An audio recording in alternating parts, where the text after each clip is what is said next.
Le vide d'après, c'est ce moment dans une vie où quelque chose s'arrête, où la scène s'éteint, la porte se referme, la voix s'étue, les applaudissements s'éloignent, les regards se détournent, le rôle prend fin, le miroir que les autres nous tendaient disparaît. Plus de titres, plus de fonctions, plus de public, plus rien semble-t-il. Un vide que l'on n'attendait pas, un silence qui pèse, une sensation étrange d'avoir perdu non seulement ce qu'on faisait, mais une partie de ce qu'on était. Parce que ce rôle, cette fonction, cette relation était devenu le miroir de notre valeur, de notre existence, de l'image que nous avions de nous-mêmes. Et soudain, il ne reste plus rien, ou plutôt, il reste un vide. Ce moment, certains l'appellent un échec, une rupture, d'autres une traversée du désert. En réalité, c'est une invitation à quitter le personnage pour rencontrer la personne que nous sommes. Une invitation à descendre de la scène et à découvrir qu'on existe, peut-être même plus intensément dans le silence des coulisses. Parce que le vide n'est pas un trou noir, c'est un espace plein de vie à habiter. Et quand on cesse de le fuir, il se met à révéler des trésors insoupçonnés. Mais comment fait-on dans ce moment charnière où l'identité que l'on avait construite autour d'un rôle s'effondre? Comment traverser ce vide sans se perdre? C'est le chemin que nous allons explorer ensemble aujourd'hui dans Au cœur des relations. Un chemin qui mène de la soif d'être reconnu, valorisé, à la paix d'être simplement soi, sans témoin, sans validation, sans bruit. Un chemin qui nous ramène à l'essentiel, à cette part de nous qui n'a jamais dépendu d'un rôle ou d'une relation pour exister. Parce que le vide, aussi douloureux soit-il, n'est pas la fin de l'histoire. C'est le début de la plus belle rencontre, celle avec soi-même, sans costume, sans public, sans rôle à jouer. Je suis Fatem Zahra Alami, votre guide dans cette belle traversée pour un retour à soi authentique, parce qu'au creux du vide se trouve une lumière que les projecteurs ne donnent pas. On ne devient pas quelqu'un d'autre, on redevient soi.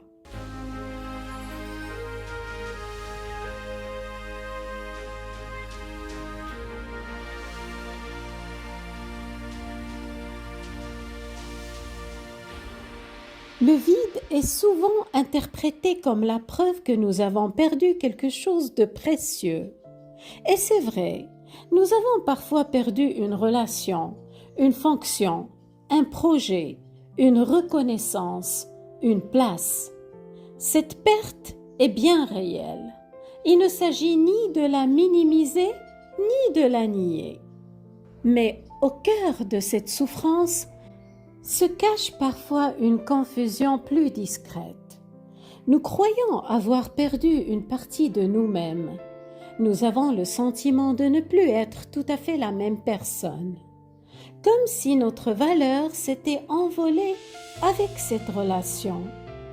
Comme si notre importance s'était éteinte avec cette fonction.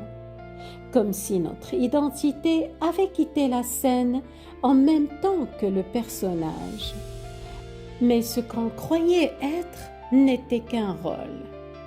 L'artiste, le cadre, le formateur, le parent, le conjoint, ce sont des rôles qu'on a joués, avec brio, parfois avec passion, mais des rôles quand même. Et derrière ces rôles, il y avait une personne qui existait bien avant, une personne qui n'a jamais eu besoin d'être reconnue pour être. Et cette personne existe encore et mérite de se révéler pleinement aujourd'hui. C'est cette vérité simple qui donne son titre à cet épisode. On ne perd pas ce qu'on n'a jamais eu. Cela ne signifie pas que la douleur est une illusion. Elle signifie autre chose. On peut perdre une personne, un métier, un statut, une opportunité, un rôle qui comptait profondément pour nous. Mais on ne perd pas notre valeur, parce qu'elle n'a jamais été dans le regard des autres. On ne perd pas notre identité, parce qu'elle n'a jamais été dans un titre. On ne perd pas notre essence, parce qu'elle n'a jamais été dans une fonction. Ce que nous perdons, c'est parfois le miroir qui nous l'a renvoyé. Et il y a une différence immense entre perdre une réalité et perdre un reflet. Un miroir peut nous montrer notre visage, il ne le fabrique pas. De la même manière, une relation peut révéler certaines de nos qualités, certains de nos aspects. Une réussite peut mettre en lumière nos compétences. Les regards admiratifs peuvent refléter notre contribution, mais aucun d'eux ne crée ce que nous sommes. Le problème commence lorsque, sans nous en rendre compte, nous confondons le miroir avec la source. Alors, le jour où le miroir disparaît, nous croyons que notre lumière s'est éteinte, alors qu'en réalité, c'est seulement le reflet qui a disparu. Et c'est précisément là que commence le véritable travail intérieur. Non pas reconstruire une image de soi, mais découvrir que ce qui faisait notre valeur n'avait jamais été déposé entre les mains des autres, ni d'une situation.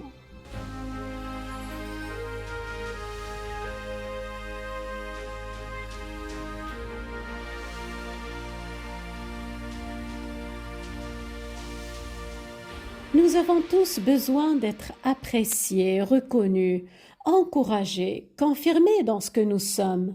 C'est profondément humain. La difficulté apparaît lorsque le miroir cesse de refléter ce que nous sommes pour commencer à définir qui nous sommes. À partir de ce moment-là, notre identité devient dépendante de ce qu'elle reçoit de l'extérieur. Si l'on nous admire, nous nous sentons importants. Si l'on nous choisit, nous nous sentons dignes d'être aimés. Si nous réussissons, nous nous sentons enfin à notre place. Mais alors, il suffit qu'une relation s'arrête, qu'un projet échoue, qu'un rôle prenne fin ou qu'un regard se détourne pour que tout vacille. Non parce que notre valeur a disparu, mais parce que nous avions fini par la confondre avec son reflet. On a confondu le costume avec la peau. On a cru que le rôle nous définissait. C'est ainsi que naît ce sentiment étrange de ne plus savoir qui l'on est. Alors, une question s'impose naturellement. Si vous enleviez tous vos titres, toutes vos fonctions, tous vos rôles, qu'est-ce qui resterait? C'est l'image qui s'effondre, ce n'est pas votre essence, c'est la représentation que vous en aviez. Car une identité solide ne se construit pas en fonction du regard des autres. Elle grandit au contact de ce regard sans jamais en dépendre. Elle se construit de telle manière qu'aucun regard ne puisse la créer ni la détruire. C'est peut-être cela, la véritable liberté intérieure, pouvoir accueillir l'amour sans en dépendre, recevoir la reconnaissance sans la poursuivre, habiter un rôle sans s'y enfermer, et continuer d'exister pleinement lorsque le rideau tombe.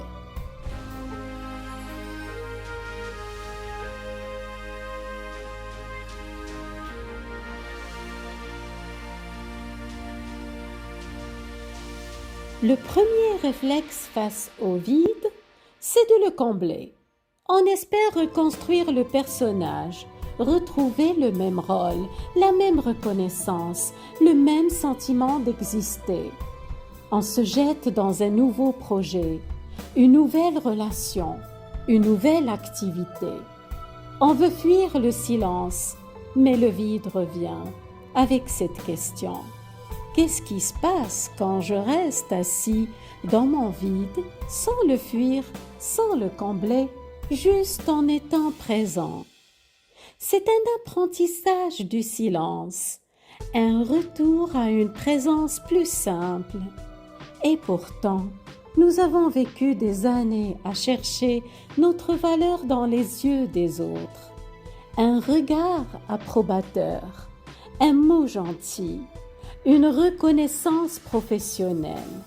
C'était notre carburant. Mais ce carburant venait de l'extérieur.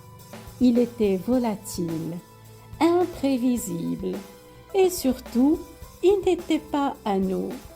La vraie valeur, elle ne se donne pas, elle ne se retire pas, elle ne se mérite pas, elle est intrinsèque. C'est un fait, pas une conséquence. Apprendre à habiter le vide, c'est apprendre à ressentir notre valeur en dehors du regard des autres. Quand les projecteurs s'éteignent, quelle lumière peut s'allumer en vous et qui ne dépend pas des autres, qui ne vacille pas quand le public s'en va et qui est là simplement comme une petite flamme intérieure? Si personne ne vous regardait, si personne ne vous validait, qu'auriez-vous encore envie d'offrir? Qu'est-ce qui vous fait sentir vivant sans que personne ne le voie? Maintenant, quelque chose change. On ne cherche plus à remplir le vide. On commence à l'habiter. Et cette différence est immense. Habiter le vide, ce n'est pas renoncer aux relations, aux projets ou aux réussites. C'est cesser de leur demander de répondre à une question qui ne leur appartient pas. La question « Qui suis-je » Si je devais définir qui suis-je en une phrase, sans aucun titre ni fonction, que dirais-je? Aucune relation ne peut répondre durablement à cette question. Aucun métier, aucune réussite, aucun regard. Ils peuvent enrichir une vie, ils ne peuvent pas la fonder. Vous pouvez commencer votre phrase par quelque chose comme « Je me définirai comme une âme qui cherche, qui aime, qui est fascinée par… » Pour illustrer cette réflexion, supposons une réponse simple que vous pourrez changer et adapter à votre propre définition. Par exemple, je me définirai comme une âme qui cherche la paix, qui aime faire du bien, qui est fascinée par la douceur. Alors, la question qui se pose d'elle-même maintenant n'est plus « que vais-je devenir ?» mais « comment puis-je aujourd'hui ?» dans ma vie quotidienne, laisser transparaître un peu plus cette âme qui cherche la paix, qui fait du bien et qui honore la douceur. Le théâtre est vide, mais le jardin de votre âme commence à fleurir. Qu'est-ce qui, dans votre quotidien, vous permet déjà d'incarner cette douceur et cette bienveillance, même dans les petits gestes? C'est une invitation à découvrir que votre valeur n'a jamais été contenue dans ce que vous risquez de perdre. On ne perd pas ce qu'on n'a jamais eu. Et là, quelque chose s'apaise.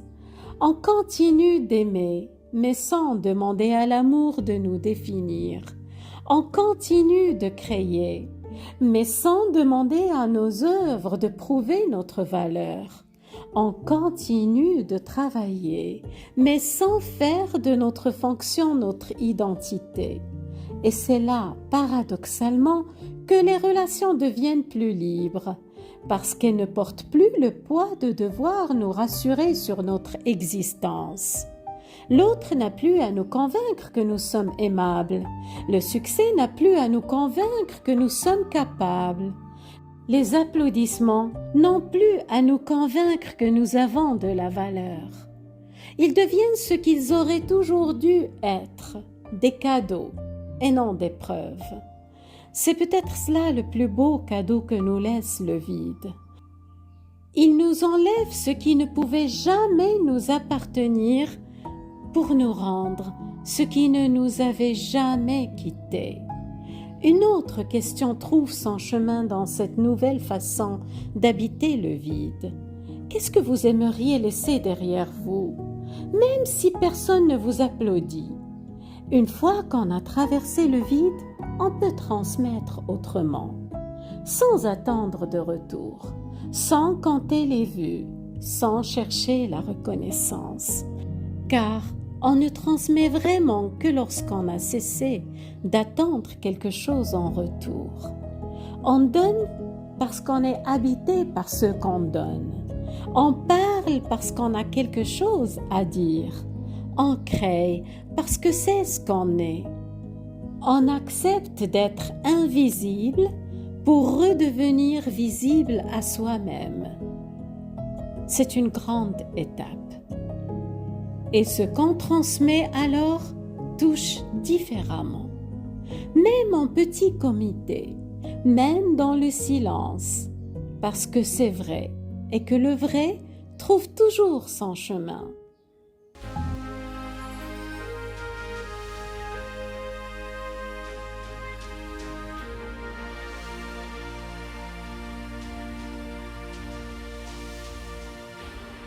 Nous avons tous un jour ou l'autre été tentés de chercher dans un regard, un rôle ou une réussite la confirmation de notre propre existence.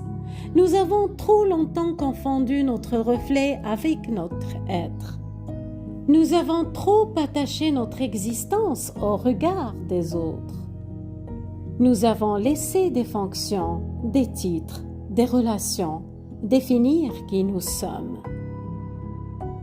Et quand tout cela s'arrête, quand le miroir se brise, nous croyons que c'est la fin. Mais ce n'est pas la fin, c'est un commencement plus discret, plus fragile, mais plus vrai. Un commencement où l'on apprend à exister sans témoin, où l'on découvre que notre valeur n'a jamais dépendu des applaudissements, et où l'on comprend que ce que nous avons à transmettre est précieux, même si personne ne le voit. Le vide d'après est l'instant même où l'essentiel apparaît, où la vie cesse enfin de dépendre des miroirs, là où les rôles s'effacent, où les personnages prennent congé.